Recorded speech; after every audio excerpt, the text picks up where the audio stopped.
Welcome, everyone. It's a Wrap with Rap. I am your host, Ron Rappaport. I would like to thank all of our listeners, viewers, supporters, and sponsors for making this podcast such a success.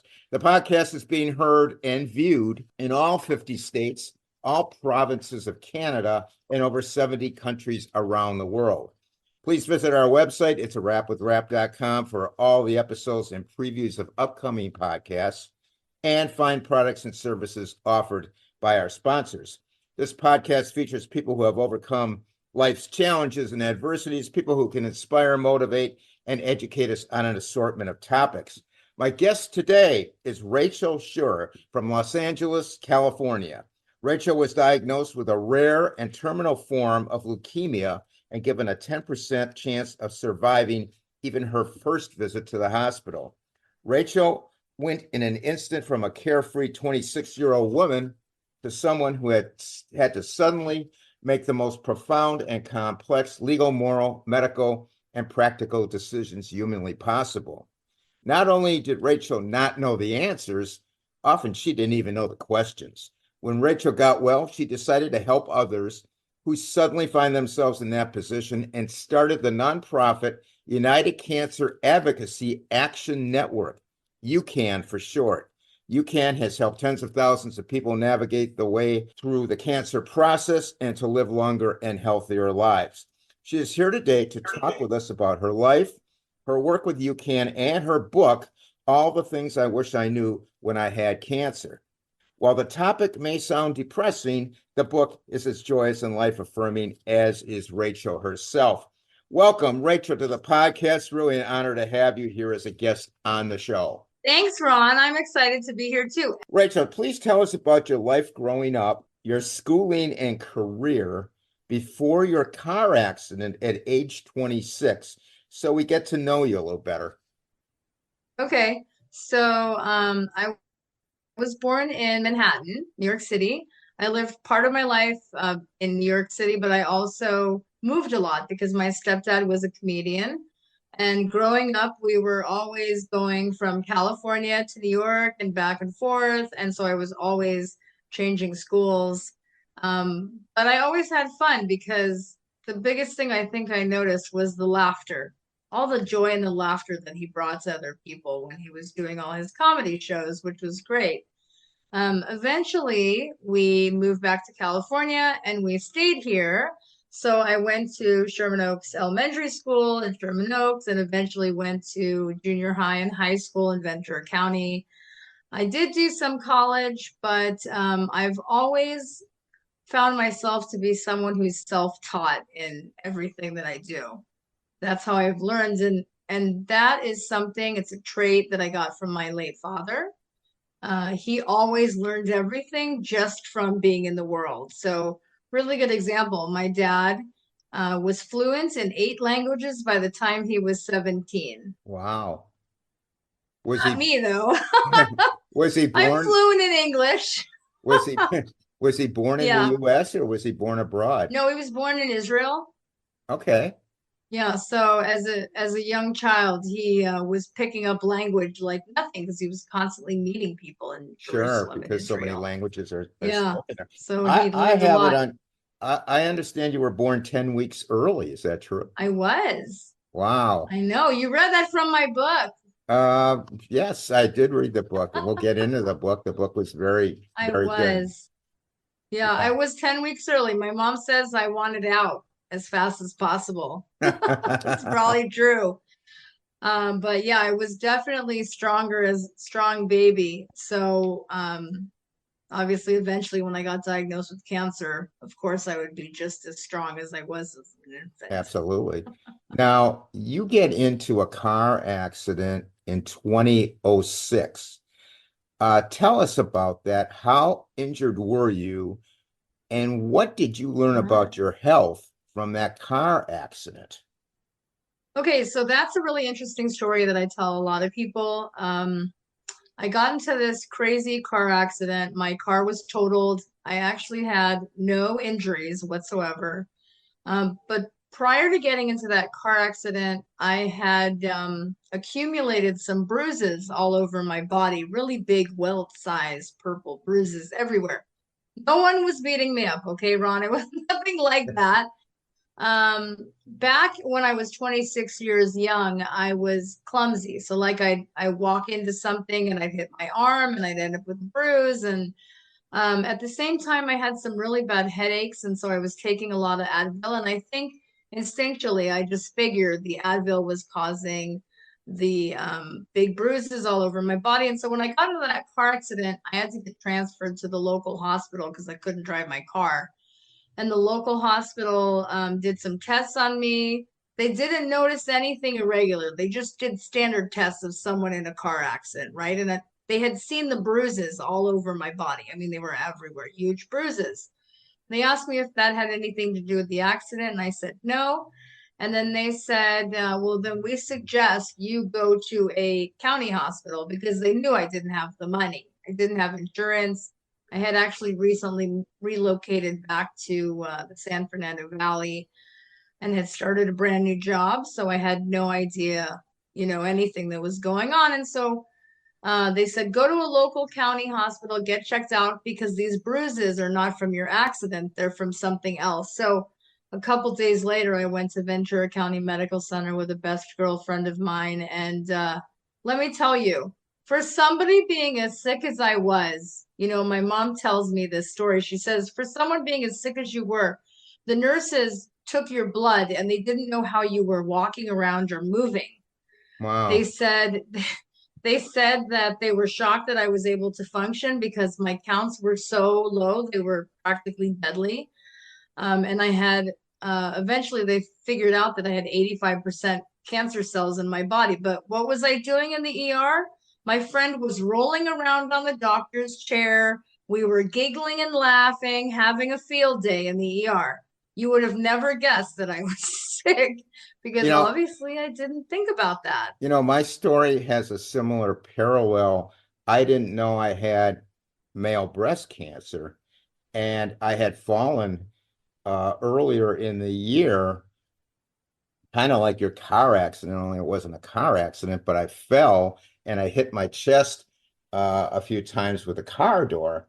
So when I had a recessed nipple, I thought it was from the accident. Little did I know what I really had. So Right. yeah, I That's can. actually something very common that people that I've talked to over the years have said. They said that they started having headaches or they had bruising or they had something kind of different like that. And because they didn't really feel sick, they didn't think anything was wrong with them. Right. Sometimes I think these random situations like you injuring yourself and then thinking, oh, it's nothing, and then getting it checked out and finding out that it was something. Sometimes it just takes that I have to go get checked out to see what's going on. Yeah, sometimes it just takes those types of instances to make us think about that. Right. So tell us, what did you learn about your health from that car accident? What were you diagnosed with? Well, so if I were to be so honest, my mom didn't tell me how sick I was until many years after the initial diagnosis. Probably a good idea. Um, when I was in the emergency room at Ventura County Medical Center or the hospital, admitted to the hospital, they told me that I had leukemia. And being 26 years old, all I had heard about leukemia was feline leukemia. I had never met anyone that had had leukemia. So Right. I didn't know what it was. And because I've had families members that have had Lyme disease. I said, what is that? Like Lyme disease? And they said, no, it's cancer. So my reaction obviously was crying. Yeah, I cried about it and I called sure. my mom and I said, oh my God, I just got diagnosed with leukemia. Yeah. My and my mom, as soon as she heard that, she ran over to the hospital with her entire prayer team to pray over me because all I knew of cancer, Ron, was what I experienced. My father died when I was 3 years old from cancer. So all I knew about cancer was if you get cancer, you die.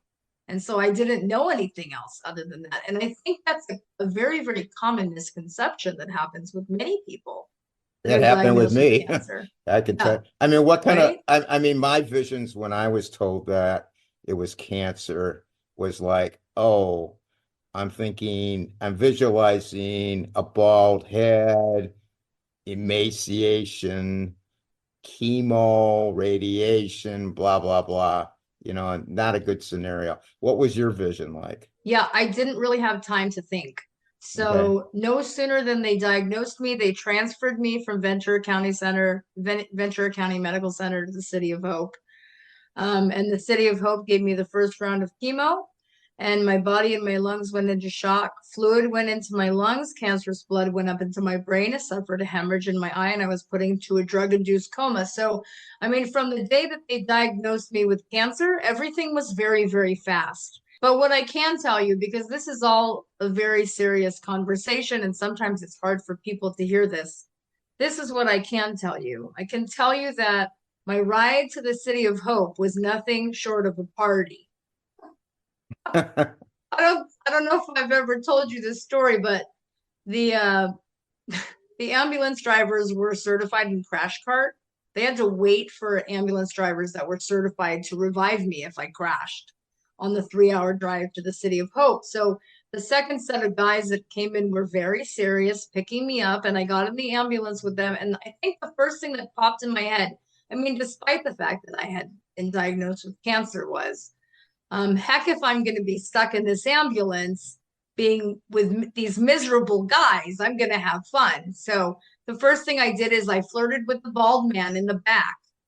And so he was laughing. We were flirting back and forth. And then the guy up front, which I always say reminds me of like a Tom Cruise character, turns around and says, "Hey, Rachel, do you mind if I play some K-Rock?" And I'm like, "Sure."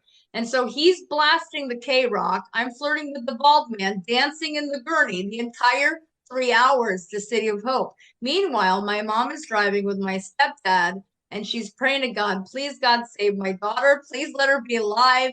And I am having a party. And we get out of the ambulance at the City of Hope, and we are laughing, all of us, even the guys that were super serious. And she goes, "Go figure, Rachel's dying of cancer. She comes out of the ambulance having a party," and they're all laughing. And so what she realized at that point was, I was strong from birth, but she knew that no matter what I was facing, I was going to find every way to stay positive, to laugh, to do anything that I could to fight it. So she knew I would be okay despite my diagnosis, which was bad. Yeah, which I Yeah. might add for our audience, Rachel was actually diagnosed, I'm going to try to pronounce it, acute promyelocytic leukemia, That's pretty close. APL for short. It's rare. It has a 27% survival rate per 100,000 worldwide, and Rachel was given a 10% chance of survival. So True. yeah, pretty serious stuff. And the fact that you could laugh on the way to the hospital is great. I mean, because if you had Laugh to all the do it the other time. way, it would have been miserable for sure. I know. Now, You just have to have the right mindset. yeah, yeah. The mind is 99% of the battle for sure. Now you Agreed. go through a 2.5 year battle. Tell us what was all involved with that. I know there was a drug-induced coma, but there was a lot of Right. other stuff involved. And go ahead, tell our audience what was all involved. Okay. So I did want to mention something really quick. Sure, go So ahead. the interesting thing about acute promyelocytic leukemia is not just that it's a subtype of a main leukemia, which is acute myelogenous leukemia. But in 2006, APL was exactly what you said, 27% survival rate out of 100,000 people worldwide. Nowadays, that same type of cancer, you can actually get into remission because the treatments are so much better than they were when I was diagnosed in 2006. So you're asking me about all of my treatments of fun fabulousness. I had several rounds of chemotherapy to start, and then they put me on consolidation chemotherapy, which was like once a month. I would go in for a week at a time and get chemo, even though I was already in remission. I was in remission within a month of my initial diagnosis, which shocked shocked all the doctors. They couldn't even believe it. They had never really treated that type of cancer at that hospital. And they had me on consolidation chemotherapy, which is very, very much so the standard at that time. And then eventually they put me on chemotherapy pills. And within 9 months of my remission, I started experiencing these really bad headaches. They were like migraines, but worse, Yeah. to the point where I couldn't even function.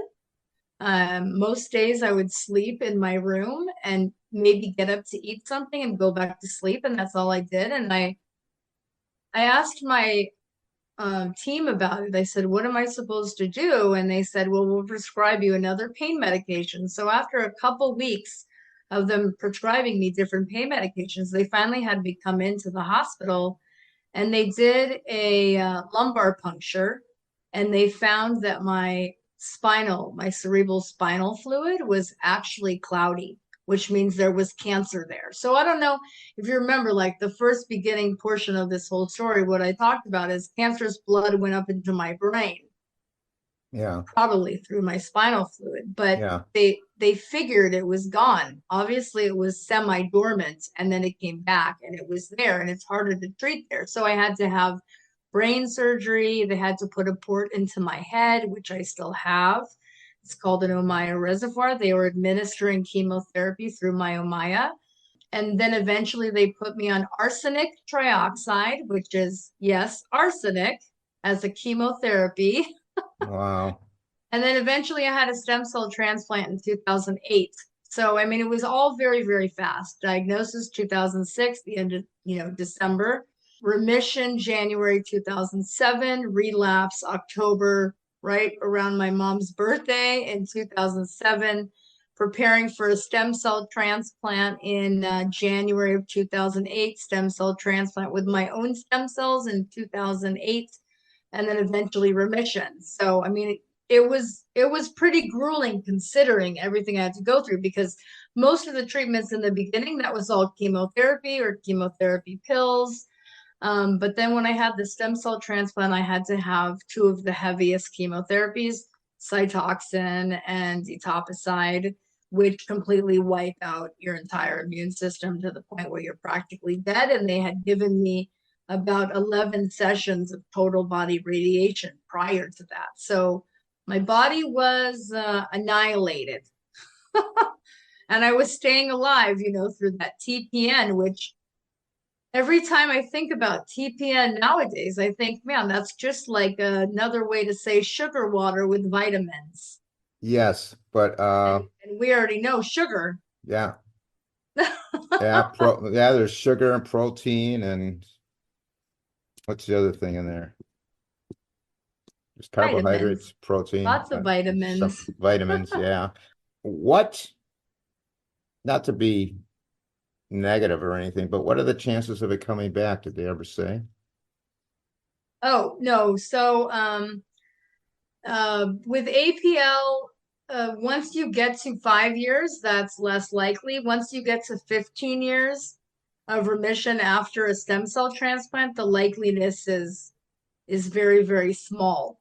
Okay. I had met other people at City of Hope who had had stem cell transplants long before me, who had had APL or AML, where some of them had came back. But the chances, I mean, I'll tell you, I was very nervous after they told me I was in remission. Even when I reached my 15 years after Yeah. my stem cell transplant, Yeah. I was still nervous.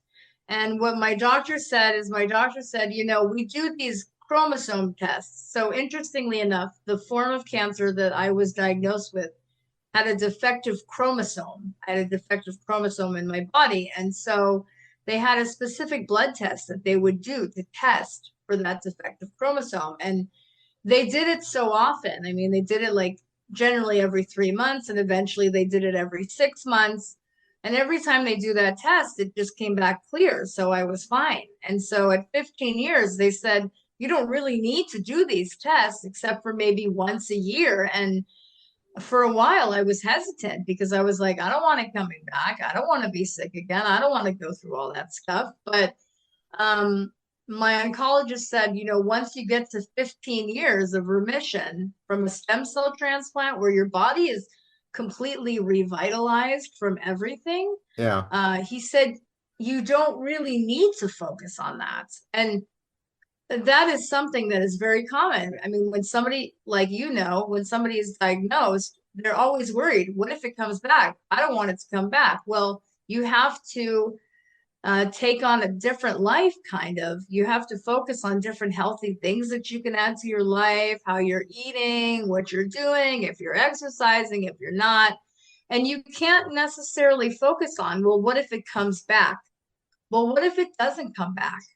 What if you're Yeah. healthy for the rest of your life and you have nothing else to worry about? So just change your mind from thinking, oh no, what if it comes back, to what if I'm healthy forever and I have no more problems? And Right. that's really what you have to do. I mean, that's the biggest realization of the whole entire experience I had was, if we're constantly worrying and worrying and worrying ourselves that we're going to be sick again, the likeliness of us being sick again is probably higher than the other. If we're focused on staying healthy and not ever being sick again and doing everything we need to keep ourselves safe, then the likeliness of it coming back is probably smaller, Yeah, right? absolutely. Yeah, I had it first in 2019, and then it did come back 3 years later, and then I did the chemo and the radiation and all that.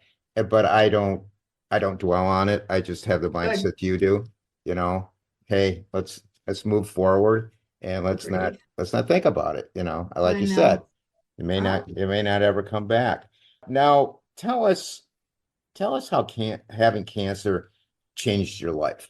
in a lot of ways. I mean, before I was sick, I don't think I noticed a lot of the simple things in life. Hmm. I think I was always focused on, how hard can I work? How much money can I make?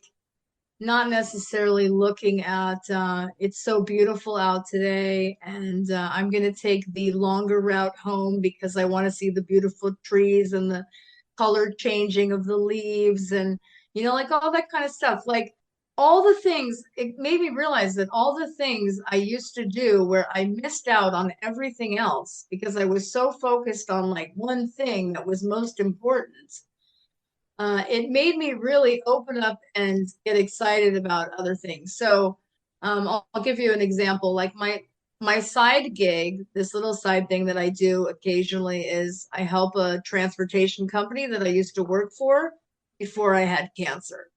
And so sometimes my boss says to me, why did you make that beautiful balloon bouquet for that client? You're not getting paid for doing that. And I say, because any way that I can make someone's experience or someone's day even more special by giving them a beautiful balloon bouquet in their car, that is something that I am doing because I want to give something to them. So, like if you ask my mom, she would say, Rachel is constantly giving to other people. Like Yeah. Rachel meets cancer patients at the hospital when she goes for checkups and she gifts them things she makes for them. I'm all about giving back to people. I'm all about helping people. It's not about how much money can I make. It's about how much of an impact can I have.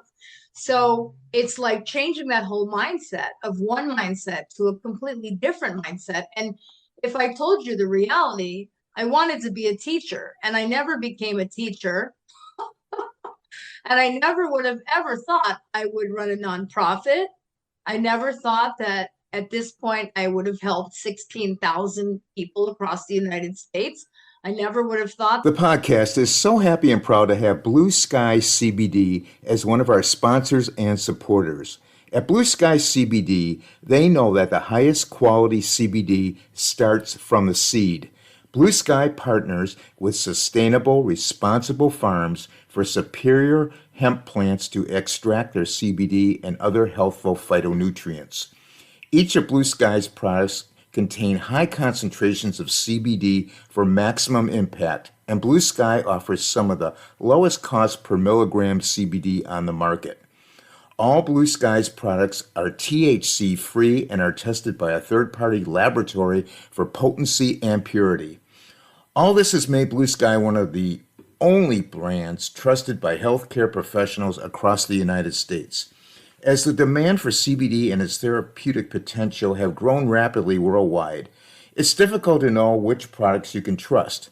At Blue Sky CBD, they don't just sell their products, they use their products. Blue Sky CBD proudly shares testimonials of their loved ones who use these products. Blue Sky CBD guarantees the potency and purity of each and every product they sell. Blue Sky tests their products 3 times. First, the plant is tested, next, the isolate, and last, the final product to ensure each product batch meets Blue Sky's high standards. A copy of the certificate of analysis is linked below each product description online. The Blue Sky CBD website contains client testimonials, including a case study for each testimonial from people just like you regarding people dealing with severe anxiety and insomnia, high blood pressure, pain management, headache, rheumatoid arthritis and spondylitis, and endocrine balance. Blue Sky even makes the product Pet Love for our canine and feline family members. There is some confusion between medical marijuana, CBDs that contain THC, and the THC-free hemp CBDs within states. Blue Sky CBD uses CBD derived from hemp that is THC-free, which is drug-free and can be sold everywhere legally. Blue Sky CBD wants you to feel confident with your purchase and offers you excellent customer service. If you are not satisfied with their products, you may request a refund of the full purchase price within 30 days of the product received date. When ordering, please use the podcast link to receive 20% off your initial purchase. The link and website information will be listed in the podcast notes. That I would have driven across the United States to meet patients that I've helped. I never would have ever could have imagined that this could have been my life, because I was so focused on the little tiny things in my Sure. past life that no longer affect me, because that was my past life and this is my new normal, Right. So that's the big thing. The biggest thing is, and then I learned that sometimes when we get diagnosed with cancer, people drop out of our lives, and it's not losing friends, you're letting go of the people that are not going to bring the positivity in your life, right? Right. You want to have people. So I talk to a lot of just friends of mine, because I hear a lot of my friends talk about different things. And I always say, listen, I said, the best way that you can deal with these negative situations is dropping them and surrounding yourself with people that are bringing positivity and happiness and life and excitement to your life, and letting go of those other people. And that's another thing that a lot of patients experience is they're like, oh my God, I lost my best friend. Well, no, you didn't. You let go of somebody who was bringing too much negativity in your life, where you need to be surrounded by positive, Absolutely. right? Absolutely. I Yeah. know. Yeah. I think all people who've had gone through this, as I have, notice some people drop off that you least expect it, and some people drop in that you never expected. And True. yeah, and I've gone through the same thing. And basically, when you went through cancer, like I went through it, you start realizing, I just want to get out of this and help other people. I mean, it doesn't matter what kind of car I have, how big my house is, Right. how many, shoes I own. It's all irrelevant. If I don't feel good and I'm sick, it's that stuff's meaningless. So you learn, and sometimes things happen for a reason. We may Yeah, not know why, but they just totally do. true. Yeah, Yeah. totally true. Now, tell us the reason you started your own nonprofit, UCAN, UCAAN. I love telling that story. So, I had, after I was diagnosed with the cancer, I got really, really involved with different organizations, and I was speaking at health expos, and I would go to colleges and high schools and talk about my experience with cancer and try to reset the way that people thought about different things in life.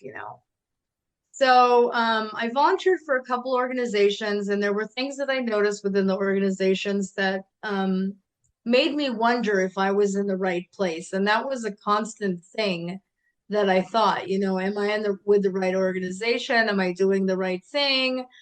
And so one of the organizations I was volunteering with, they used to do these different marathons, and I asked if I could go to a marathon to see how me speaking at their events, sharing why people should get involved, how my voice made an impact with when they did these events. And they said, you can only go if you raise the money. And that was something that had almost like a complete disconnect for me.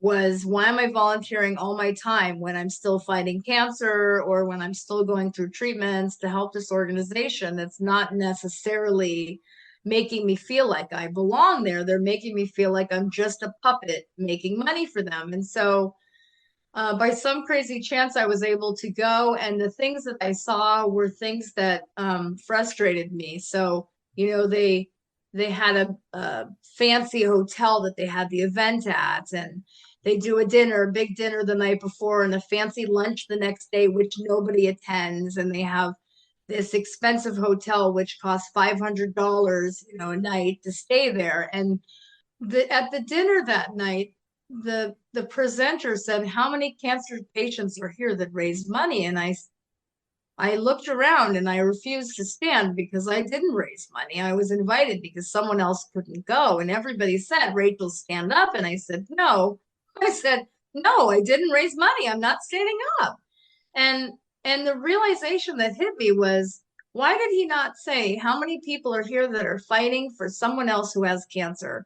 How many cancer survivors are here that beat cancer? I mean, the focus was all on the money. And the more stuff I witnessed in that one weekend really made me see something completely different. And then the kicker was when my younger brother, so I was 28, my brother was 18, my younger brother called me and he said, Rachel, all the speaking you're doing for colleges and high schools and these nonprofits, why don't you start a nonprofit? You know what I said to him? I'm not that crazy.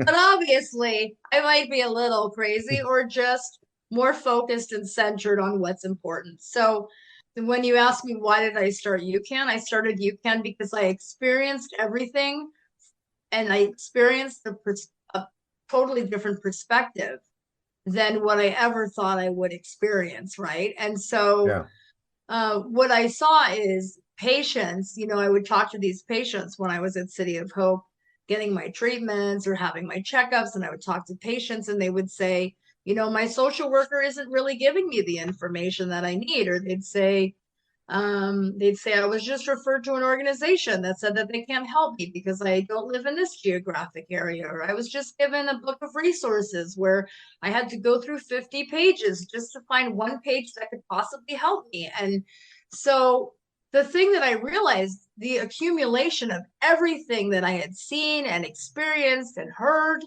I came to see that unless there is somebody in the front lines that is really directing patients to what they need, they're just getting a bunch of sometimes gunk, and they don't have the time and the energy to do the research to call all those organizations to try to find help. So my first thought was I was going to create this mega website where patients would go and enter in their diagnosis and then enter in what resources they were looking for. And when the web guys told me it would cost me $50,000 to $100,000 to build a website like that, and nobody wanted to donate it, I thought, okay, I have to do it differently. Let me rethink it. And what I realized is I had to do customized resources. I had to be like that social worker that was my friend's favorite saying is the social worker on crack, because I'm like the one who goes above and beyond what all the other social workers and all the other people are already doing. So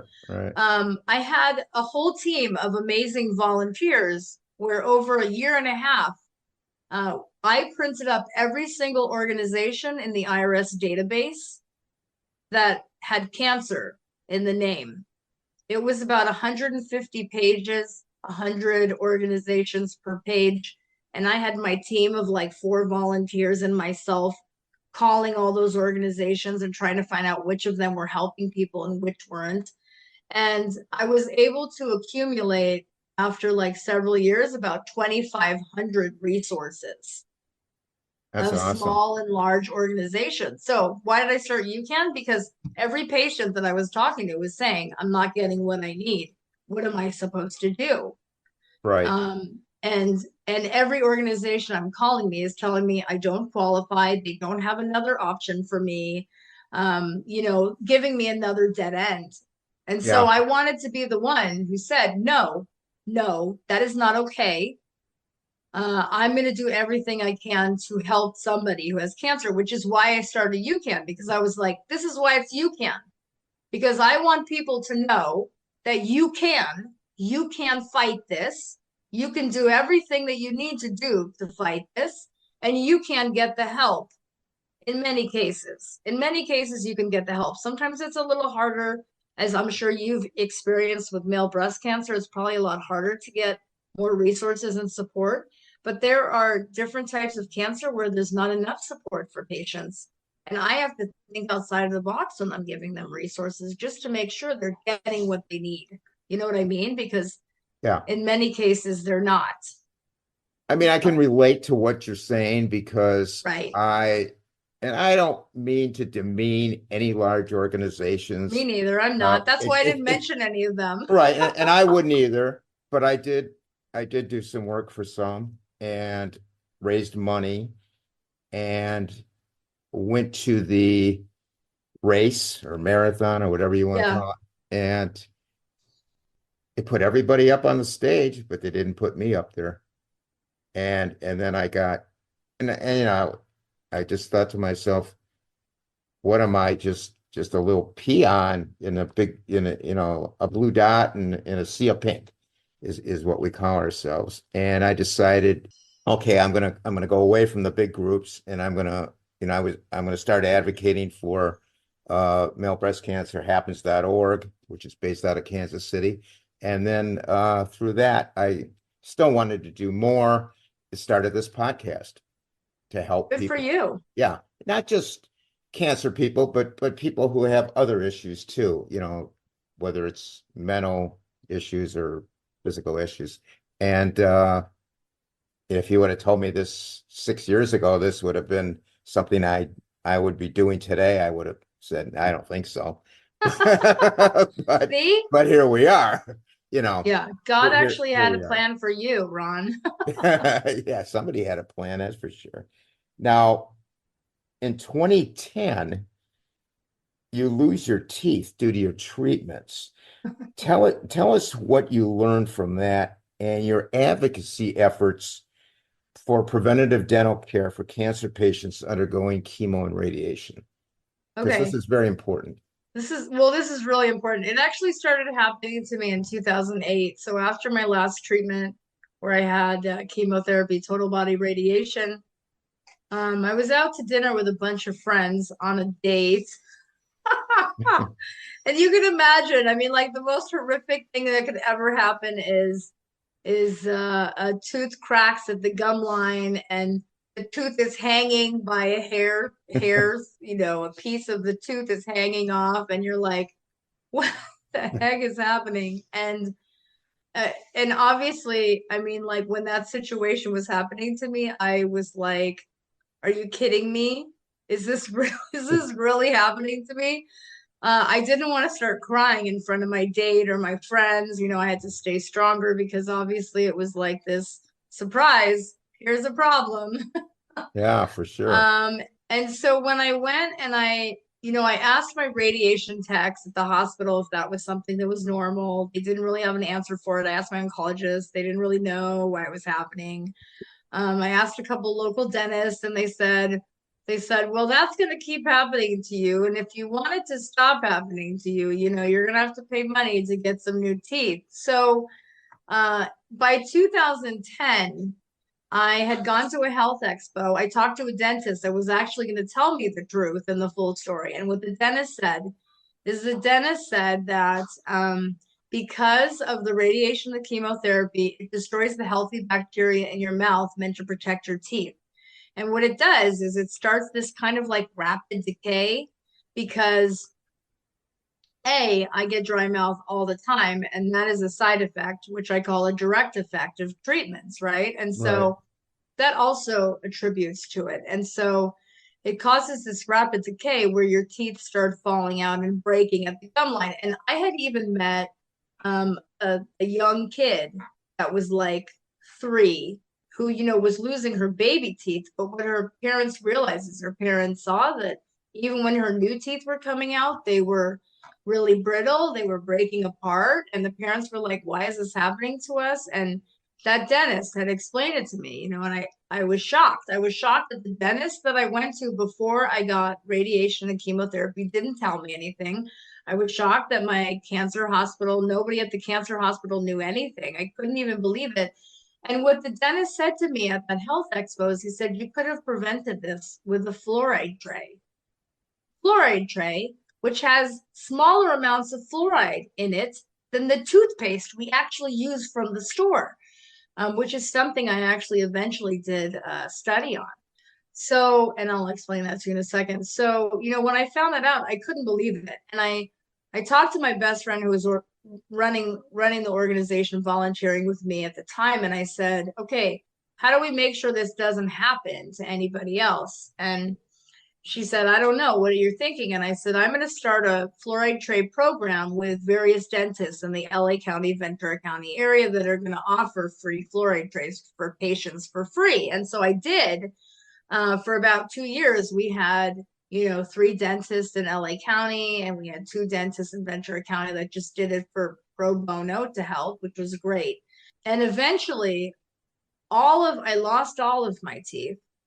I was going to one of the local dental schools to have them do restorative care. And this is one of the terrifying photos that I have in my book of the dentist going in and taking all the decay out of my bottom teeth. And my bottom teeth look like puzzle pieces.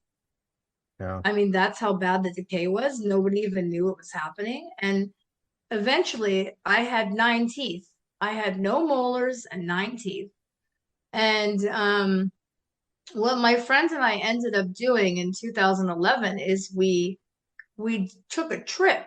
I had contacted about 16 cancer hospitals across the country to ask them if they had any system in place or protocol about how to prevent dental decay from treatments. Sorry, sometimes I I sputter my words. Um, That's all and right. we talked to about 16 cancer centers, which agreed for us to record them. We said we'd love to record this. We'd love to do a video and share it with, our patients and the world so that people know this exists. And Sarah and I drove 9,500 miles over 21 days in 2011. That was the same year that they said the end of the world was happening. So while we were driving across the country, I mean, like towns were flooding, like Baton Rouge, Louisiana, where we were supposed to go, was flooding, and all these crazy things were happening on this God trip, right? Uh, and what was it? 12 of the 16 hospitals bailed out at the last minute. We only got footage for 4 cancer centers, but Wow. the 4 cancer centers we went to were amazing. They provided entire packets of information to patients about preventative dental care, what they needed to do before they had chemotherapy and radiation. I mean, it was like eye-opening and amazing. And at the same time, it was frustrating because I was like, how many cancer centers actually give that information to patients? How many cancer centers actually tell patients this is what you need to do before you have radiation? Like nobody, not enough. Okay. Nobody ever told me that.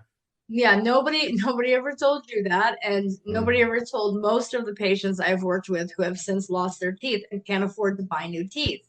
So Let me just interject for a second. yeah, As far as the radiation doing this, is it radiation for different types of cancer? Or is it radiation that was mostly in the facial area? Well, it's mainly radiation that's near the head and the neck area. Okay. But surprisingly, I have talked to a couple patients who've had radiation lower Yeah. where it still has affected them, probably because they've had multiple different types of chemotherapy, maybe because of the level. So when you're talking about the level of radiation that you're getting, it's called the gray. Yeah. And if it's super high, even if they're radiating one area, it's possible it can affect other Okay. areas. Okay. Okay. Yeah, So it which affects is really, scary. I mean, it affects everybody basically. It could. It So could. I mean, yeah. anybody can get dry mouth from Oh chemotherapy. yeah. So Yeah. that's part of it. Right. And so, the next part of it that's scary is if you if you don't get something like an implant in your jaw, Right. your teeth have all fallen out, your body thinks that you have no teeth. And so then you start losing your bone in your jaw and you need the implant post in your jaw so that it mimics the same thing as a bone from a tooth or a root from a tooth. So, some of the scary things I experienced were dentists telling me that the possibility that I had something called osteoradionecrosis, which is bone death. Right. And they were saying because of the radiation, because of your treatments, because no one told you this, it's very possible that you might start losing part of your bone in your jaw. So I have had patients that have had throat cancer where they've had to have complete reconstructive surgery of their jaws because they've lost so much bone from treatments, but nobody tells them. Yeah. So, I mean, so you're asking me, what did I do from learning that? I went and visited the cancer centers. I started that entire program to focus on getting fluoride trays to patients that needed it. And then eventually I started a program through Kaiser Permanente Woodland Hills in 2014. We got a $25,000 3-year grant to Oh, provide that's more awesome. information to patients that maybe couldn't afford to get fluoride trays. And eventually we were offering fluoride topical varnishes, which patients get 3 or 4 times a year to prevent the deterioration. And it's even smaller amounts of fluoride that you're getting in comparison to toothpaste. So, you know, that program is over now, but I don't stop providing that information to patients. Anybody that calls me, I always say, it doesn't matter what kind of treatment you're getting. I suggest you get a fluoride tray. I don't care if you're 80 years old. If you have your teeth still, go get a fluoride tray because the last thing you need is to be gumming it trying to eat food like I was Absolutely. I mean, or to be in pain. you're looking at a guy that's got 5 implants in his mouth. Yeah, So, I have 5 on the top and 5 on the bottom. I have none of my original teeth. They're and you're gone. talking a lot of money. A And lot. yeah. So when I got these done, they were 35,000. Yeah. Yeah, they're And about that was a 5,000 a piece, special something. deal for me. Yeah.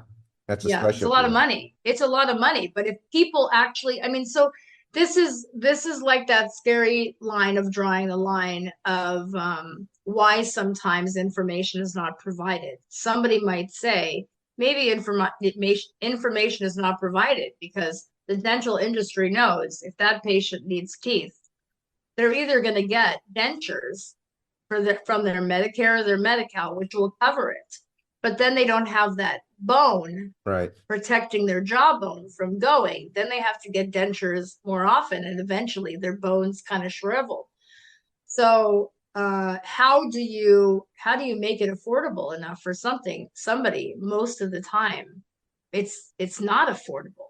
It's just like patients saying they can't get their insurance payments paid up. They owe $85,000 in insurance payments. How do they pay that? So I've had patients that have said to me, I don't know how anybody thinks I can afford $60,000 or $45,000 for new teeth. I can barely afford to pay my rent. Right.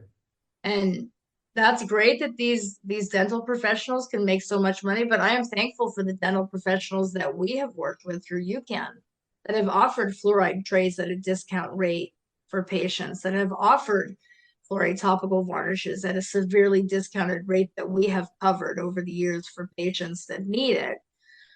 But the reality is most people, like most really large organizations, will say fluoride is bad for you. You don't need to use that. Well, it's in your toothpaste, and it's in your toothpaste in higher levels than what you would think. Right.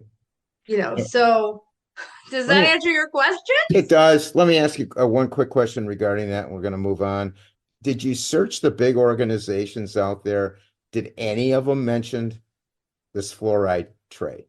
No, No, they didn't no. mention it. And interestingly enough, after I got the grant through Kaiser, something about my mom noticed is one of the other cancer hospitals had connected with Kaiser, and they were offering an entire program just for head and neck cancer patients that were getting chemo. They were offering them like a fluoride tray or a topical varnish or something like that for those patients specifically. Yeah, Through that hospital partnered with Kaiser. yeah. And mom said to me, I don't know if that has anything to do with you, like you going into Kaiser and talking to all those employees and telling them all these tips that they needed to know about that. I don't know if you had anything to do with that. That's pretty amazing that they're It even is. offering that. Right, right. Yeah. I mean, it So, took them that long to offer that. They should have offered that a long time well, you ago, were the but cat, you might have been the catalyst. Uh, hopefully so. yeah. Let's turn to the book. You're Uh, good. I read the book. I must tell you that it was very informative, even for me, having gone through the cancer journey myself. What prompted you to write it? And please tell our audience about it and all the wonderful things a cancer patient and their family and friends can learn from reading it that they can't get from other books. Okay, so as a general thing, anybody who contacts me through UCAN to get resources or information or hope or whatever it is that they're looking for, I have a list of about 15 mini topics of conversation, things that they need to focus on. So many of those are more elaborated in my book, in my new book. So an example is okay, how to understand survival rates. So something very simple I would have on this piece of paper that I send to patients would say, when we talk about survival rates, we're talking about one population of people that has been diagnosed with such and such a type of cancer. They are basing that off of that one population of people that they have tested, and what their survival rate will be. What I explain to patients is, first of all, it's not my cancer, it's the cancer. It's not your cancer, it's the cancer. It's not my tumor, it's the tumor. And this is a common conversation I also have with a lot of patients that reach out to me, and I talk to them and I say, they are basing your statistics, your survival rate, off of statistics that are not you. They are not basing it on your will to fight, your will to survive, your will to do everything that you have to do to beat the cancer, right? So Right. that is pretty elaborate explanation, but I took some of the general topics that I bring up to patients, like talking to them about sugar. Eating sugar causes cancer, it feeds tumors, it feeds cancer, it causes inflammation of the body. And most of the time, patients don't know to look at the packaging of the foods that they are purchasing. They're just buying things that are easy. You're better off to buy the groceries that are around usually the perimeter produce section, Right. definitely produce section, fresh fruits and vegetables. But there's like a lot more stuff nowadays that we have to watch out for that we never had to watch out for when we were kids, right? All Right. the chemicals and the gassing of fruits and vegetables and the coatings they're putting on stuff. I mean, all that stuff, it's crazy. So I took little pieces of things that I was already sharing with people and just elaborated on them. And then I also dug really deep on the conversation of the preventative dental care. And if you have to get implants, these are the things that you need to know. And if you're looking for support groups, here's some suggestions of support groups that are great. And did you know that sometimes you can, and this might be something that most doctors may or may not like that I say, but when I had the cancer, my mom had me on a pretty fantastic vitamin protocol. Hmm. And at some point, my doctor asked me why I was so healthy, and I said, I don't know. And he said, he said, what are you taking? And a research person came in the room and they said, Rachel, what are you taking? And I said, I don't know what you're talking about, because obviously if I had said I was on lysine and CoQ10 and D3 and K2 and all these different vitamins, they would have told me to stop taking it, because what I found out is they were doing a research study on me based on the type of cancer I was diagnosed with. So, I mean, it's kind of like a gray line. But I have talked to patients who used alternative treatments in conjunction with standard Western medicine treatments. I've talked to patients who did something very outside of the box, like shark cartilage, in conjunction with standard treatments. I have patients that completely changed their diets, where tumor shrunk and cancers went away. I mean, I have patients that have done everything outside of the box. So I included a lot of just vital information that patients need to know that they're not usually going to get from anybody else. Because most people that are diagnosed with cancer, no oncologist says to you, don't eat sugar. They say eat whatever you want, because we want to make sure that you're not losing any weight. Yeah. Well, that's great. Yeah. But you don't need to eat the sugar, because when they're giving you that TPN, you're already getting the sugar That's in for that sure. Yeah, there's TPN, right? carbohydrate in there, right? So, I mean, why did I write the book? I wrote the book because I wish I had a book like this when I had cancer, because I did have my mom. Oh, looks like me. I Yeah. did have my mom that said to me, don't eat sugar. And I said, my oncologist is telling me to eat whatever I want. And he didn't even know about the dangers of sugar. He didn't even know. So in many cases, oncologists have been taught 2 to 4 hours of nutrition their entire 8 years of college. They have no idea. Yep. Yeah, we talked about that previous on another program. Right. They have no idea. So it's not their fault that you're not getting that information. But this is like your Bible. The book. She's holding the book up for everybody who's not on YouTube. Just hold that up again. All the things I wish I knew when I had cancer. Yeah. With a picture of her, well, a caricature of her. Caricature of me. Yeah. I can tell you that my oncologist wrote a testimonial. My case manager wrote a testimonial. Some of my friends recently read the book and they said, wow, this is super informative. There's so much information I never knew. I mean, even people that don't have cancer are getting it. Here, this is a good picture, right? Yep. That's me in my radiation harness, partying it out with the radiation techs before getting radiation when I was bald. Look like you're having a party. I know, I'm always having a party. Rachel, we're running low on time. Can you briefly tell us what programs does UCAAN offer for people out there? I mean, the biggest thing is customized resources based on patient need. Okay. I'm not a nutritionist, but I do provide a lot of information to patients about different things they can do as far as eating, especially reading labels. I do a lot. It depends on the area that they live in. People that are more local to me in Ventura, LA County, I can go in and meet with them and talk to them specifically about different things. But patients across the country, I can give them all kinds of advice, information, everything you can ever think of. Okay. Everything is actually listed on our website. If you go to www.ucaan.org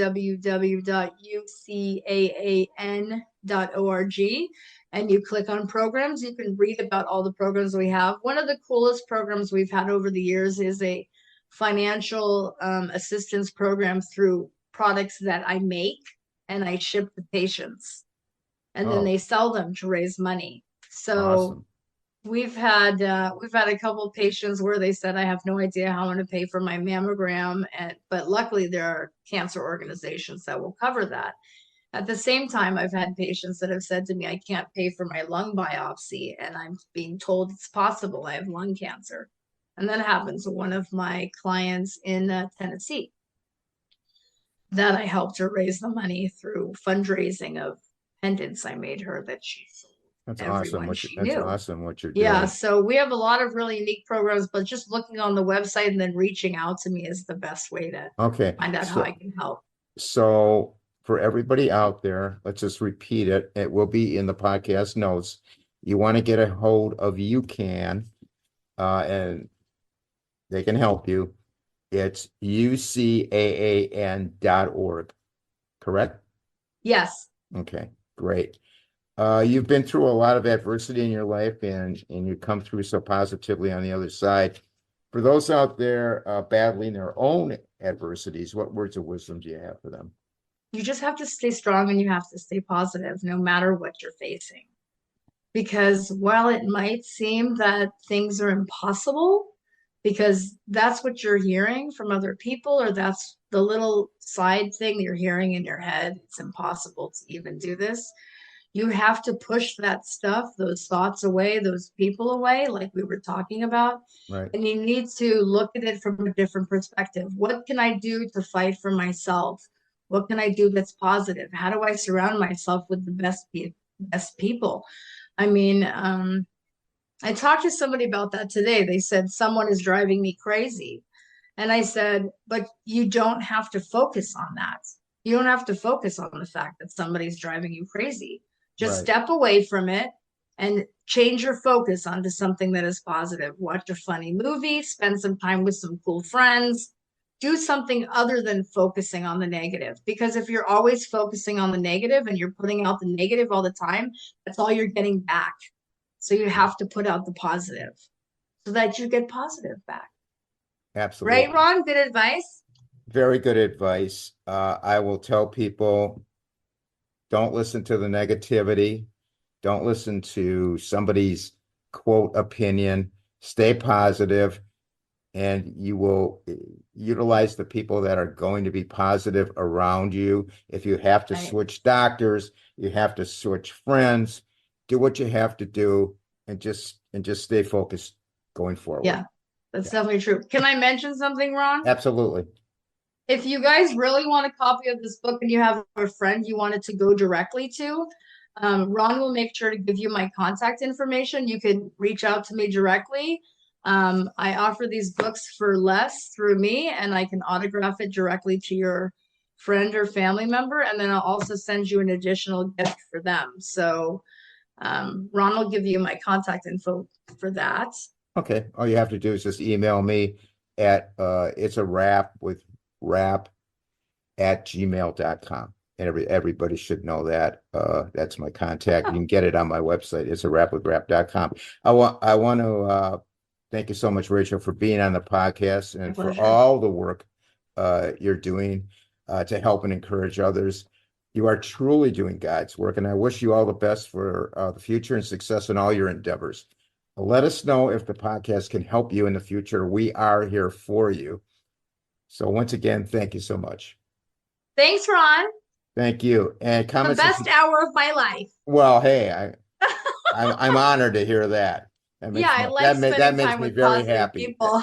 makes me very happy. Comments and suggestions, you can email me at it's a wrap with rap at gmail.com. Our website is it's a wrap with rap.com. Facebook group, we have a couple thousand people in there. It's a wrap with rap. We're on Instagram, it's a wrap with rap podcast. We're on Twitter or X at rapper WRAPPER 130. And we're on YouTube, all the episodes on YouTube. It's a wrap with Rap, the podcast uncut. I want to thank everybody for listening and viewing. Please stay safe out there. And for now, it's a wrap. This podcast is being brought to you in part by the veteran-founded Hero Soap Company located in Phoenix, Arizona.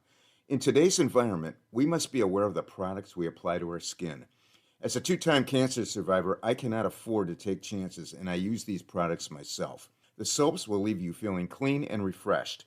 All the products made by the Hero Soap Company are made in the United States with the highest quality ingredients sourced from companies in the United States whenever possible. The products are made in small batches to ensure high quality and contain premium essential oils and fragrance.